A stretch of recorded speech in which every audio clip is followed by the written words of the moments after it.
Welcome all to the Face2Face series by UniApply. I'm Ash Babil. Here we have discussions with school leaders to give you more insights about the school. Today we have Miss Anamika Das Gupta with us, founder director of the Wonder School.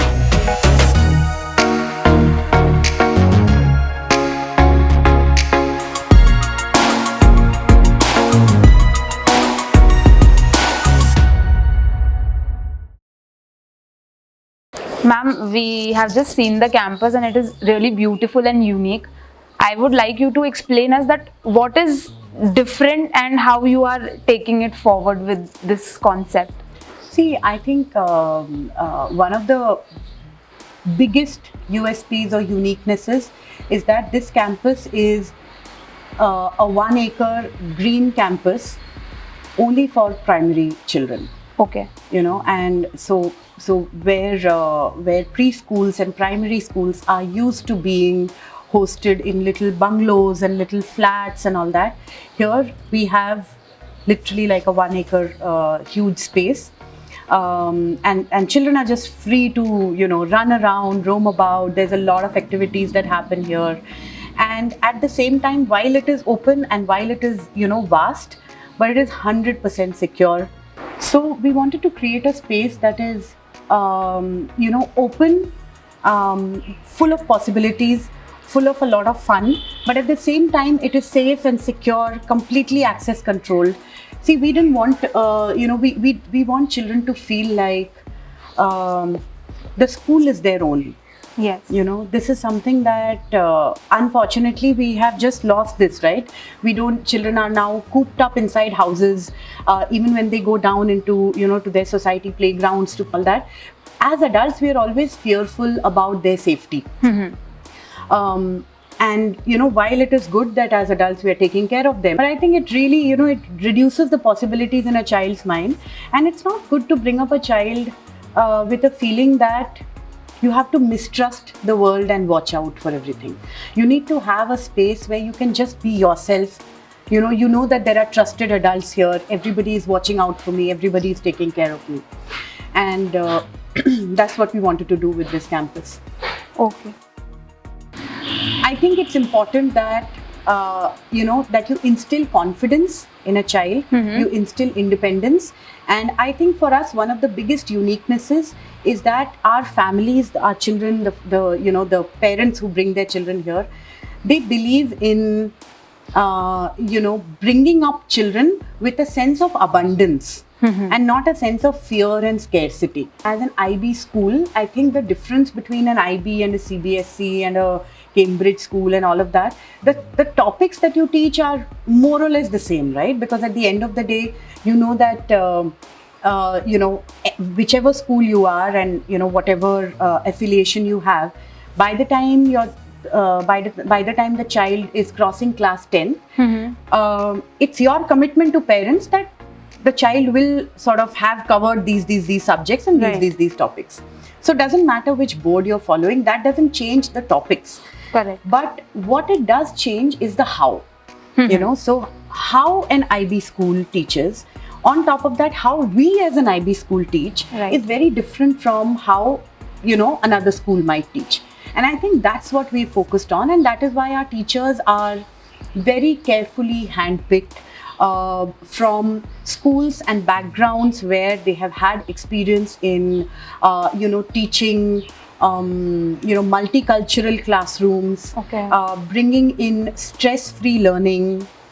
All our teachers are trained in the Finland based happiness methodology, because we follow the happiness curriculum here. So we bring in all of that. And of course, all our teachers are from really, really good, really good schools and good backgrounds where this kind of philosophy is rampant. We have a great set of collaborators with us who come from, very different professional, backgrounds in different kinds of arts, music, dance, sport. So I think all in all, the second uniqueness for us is our teachers and our collaborators who are working with our children. And the third huge one is our campus. The campus is just it's a wonderland for children.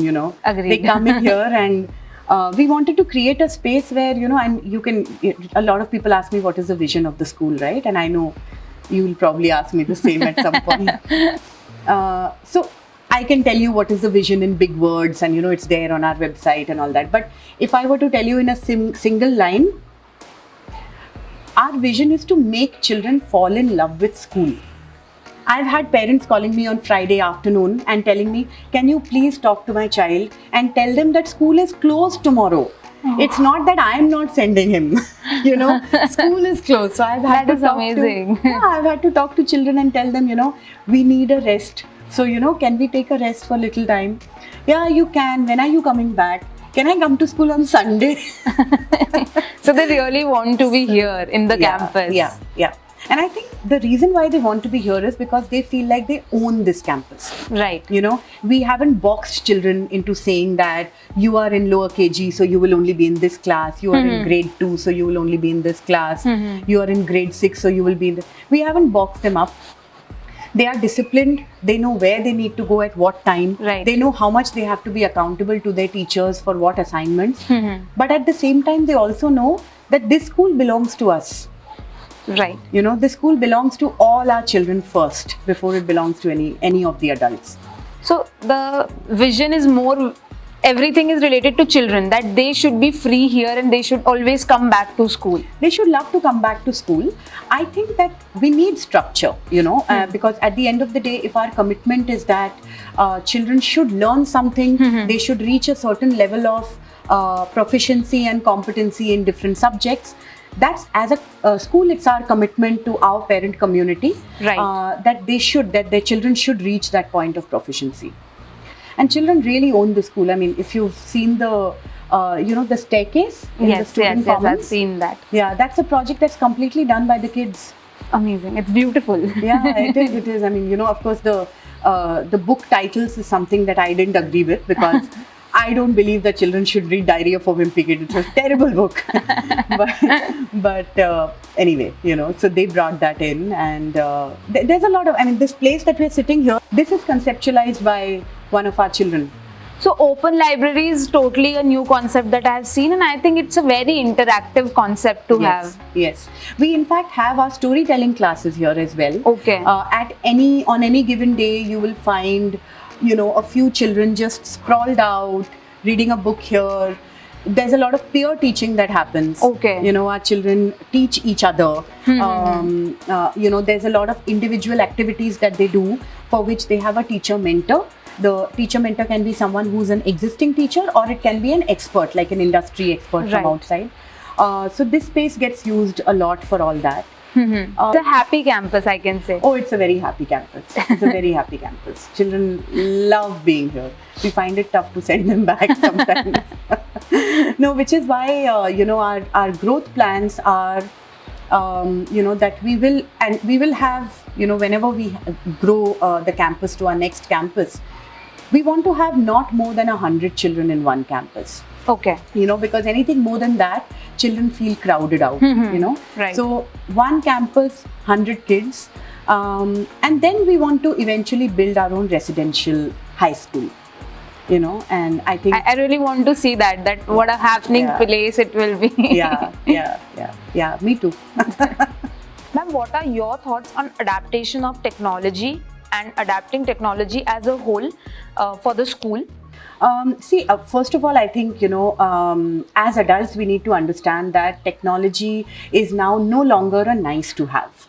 It's a must have. Right. And the faster that we as adults give up on our fear of technology and embrace it for all its benefits, like, for example, what you guys are doing, what UniApply is doing for us.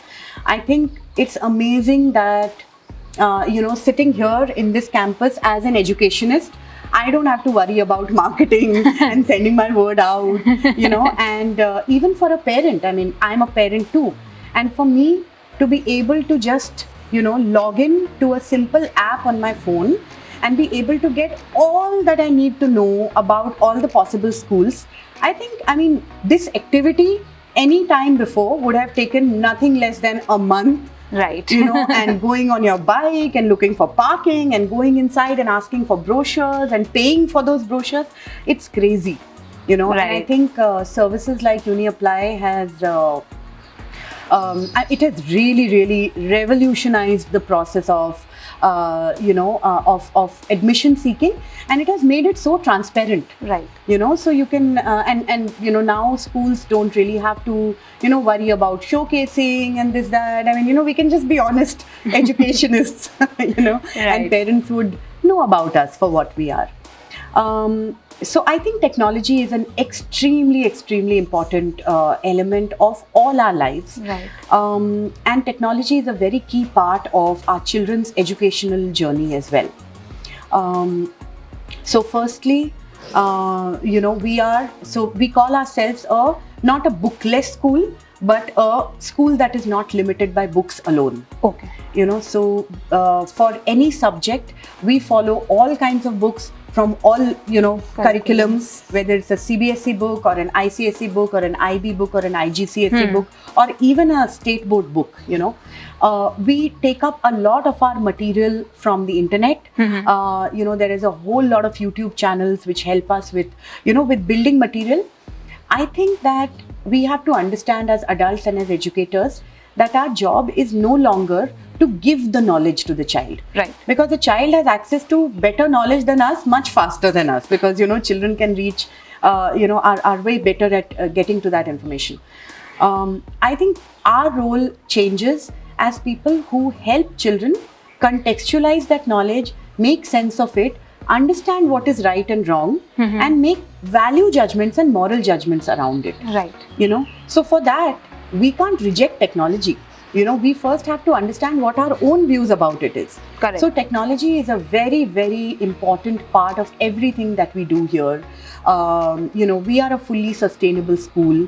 We support this organization called Jeevit Nadi Foundation, through whom the school has adopted a stretch of the Mula Mutha River, and we sort of in an ongoing long-term basis, that stretch of our river is what we have committed to maintain, clean, rejuvenate, bring back the river ecology and all of that. So, and we do a lot of other sustainable practices in the school. Now, when we talk about sustainability, the first thing that is at loggerheads with that is the amount of paper that a school can generate. Right. So we have gone extremely paperless. We use technology very, very smartly and very, very,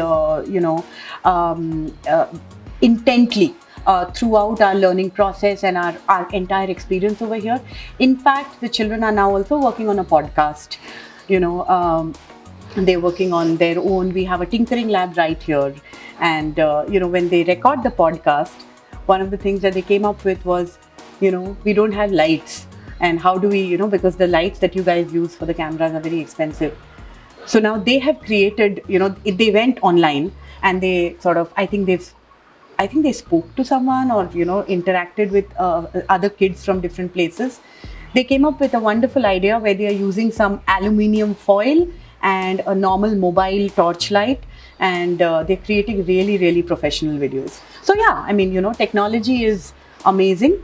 I think the faster we embrace it and the faster we help children understand the moral rights and wrongs behind it, Right. rather than saying no technology, no mobile, no screens. I mean, I think we'll be fighting a dying battle. Thank you so much, ma'am, for joining us here. And I think with all these information, parents will get insights to make the decision and will surely visit the school. Thank you so much. Thank you.